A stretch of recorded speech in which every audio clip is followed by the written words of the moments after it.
Hey everyone, and welcome to This Explainer. I'm so glad you're here today because we are digging into a story that genuinely sent shockwaves through the footballing world just a few days ago before making a rather remarkable pivot. We're going to dive right into the highly alarming medical events surrounding Bayern Munich's 23-year-old star and Germany international Jamal Musiala. We're going to break down exactly what happened out on the pitch, what was really going on behind the scenes, and how a moment of sheer, absolute panic actually transformed into a masterclass in modern sports transparency. So, let's get right into it. Look, whenever we see a professional athlete go down on the pitch without any contact, there's always that collective gasp. It is universally terrifying for football fans, for teammates, and for coaches. And this wasn't just any player, right? This was Jamal Musiala, literally one of the brightest young talents in the global game today. Seeing him suddenly collapse not once but twice in the span of just a few days, the immediate reaction from the public and the media was, understandably, profound shock and deep anxiety. I mean, everybody was asking the exact same terrifying question.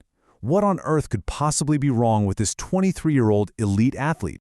To really grasp the gravity of the situation, we kind of have to look at how quickly all of this unfolded.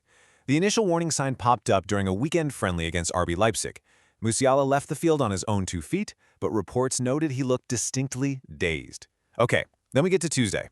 Bayern is playing another friendly, this time against Heidenheim, a game they eventually win 4-2. Musiala comes off the bench, and just 6 minutes later, he collapses.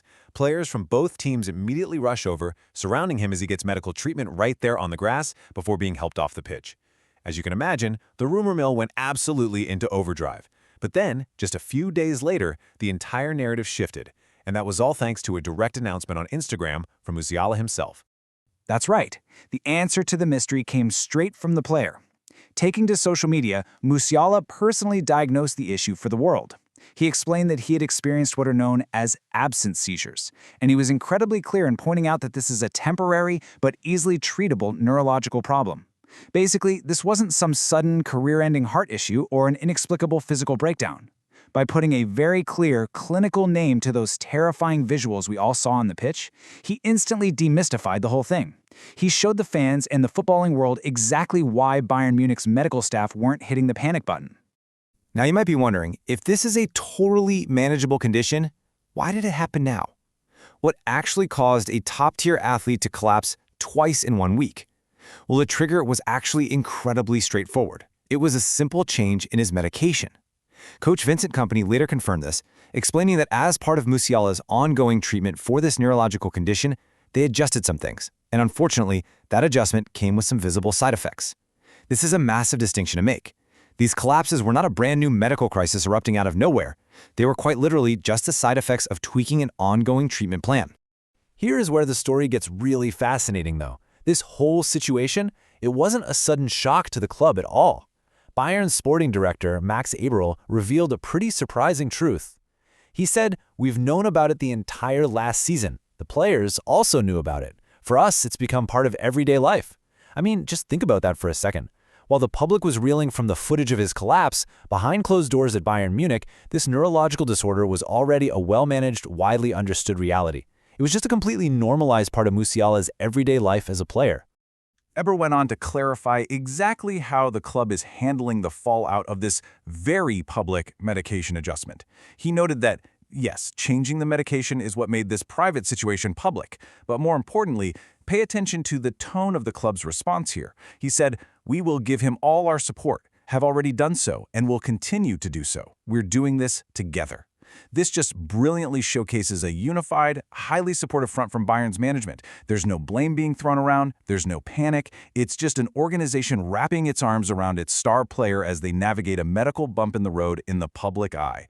And you know, that kind of supportive environment clearly empowers a player. Bayern coach Vincent Kompany gave us some further insight into how they handle the media aspect of this. He mentioned, "I spoke with Jamal. He said, 'No problem, you can say it.'" So Musiala himself is actually the one driving this transparency. He wanted his condition to be public knowledge. He's not hiding. He's actively owning his own medical narrative. Plus, Kompany really reinforces the normalcy of the situation, adding that it's completely normal during treatment to try something else out. This level of calm, collected communication from both the player and the coach proves for sure that there's absolutely zero cause for long-term alarm here. So what does this all mean for the immediate logistics for the team? Right now, Musiala is officially out of the squad for Saturday's massive German Super Cup clash against Borussia Dortmund. But the reasoning behind that is super important to understand. He isn't sitting out because he's physically incapable of playing football. The club explicitly stated he is being given time away to adjust to his condition now being public knowledge. It's really about giving him the necessary mental and emotional space to breathe, far away from the intense media spotlight of a cup final while his new medication levels out. To really appreciate where Musiala is at right now, we kind of have to look at his recent past. Think back to July 2025, when he suffered a severe physical injury that completely sidelined him for 6 months, and he really struggled to rediscover his best form afterward. That was a grueling physical and professional struggle for him. Now, contrast that with today. Yes, obviously there were scary moments on the pitch this week, but today, he's successfully adjusting a medical treatment for a condition they already know about. In fact, Coach Company noted that Musiala has made big strides, and despite the scary recent headlines, he's actually taken a huge step forward. Honestly, he is in a much more proactive and optimistic place regarding his health today than he was a year ago. All of this perfectly sets up a definitive vote of confidence from Vincent Kompany. I am completely calm, he says. I now expect the counterattack from Jamal. I have the feeling that he now has all the means to deliver these answers. I love this because Kompany isn't treating Musiala like some fragile asset. He's treating him like a fierce competitor who just had to sort out a logistical hurdle. He fully expects Musiala to return to the pitch stronger than ever, using this moment not as an excuse but as pure fuel to go out and deliver incredible, undeniable performances. So we've gone from a totally terrifying mid-game collapse to a genuinely uplifting story of profound medical transparency and organizational support. And that leaves us with a pretty critical question to end on. As top-tier athletes like Jamal Musiala increasingly embrace this kind of radical transparency, owning their diagnoses, talking openly about medication adjustments, how is that going to change the way we, as fans and observers, view player health? Perhaps the days of hiding behind vague injury reports are finally ending. We might just be ushering in an era where we see these sporting heroes not as indestructible machines, but as real humans effectively managing their everyday lives. It's a fascinating shift to consider. Thank you so much for joining me for this explainer, and I can't wait to explore our next topic with you soon.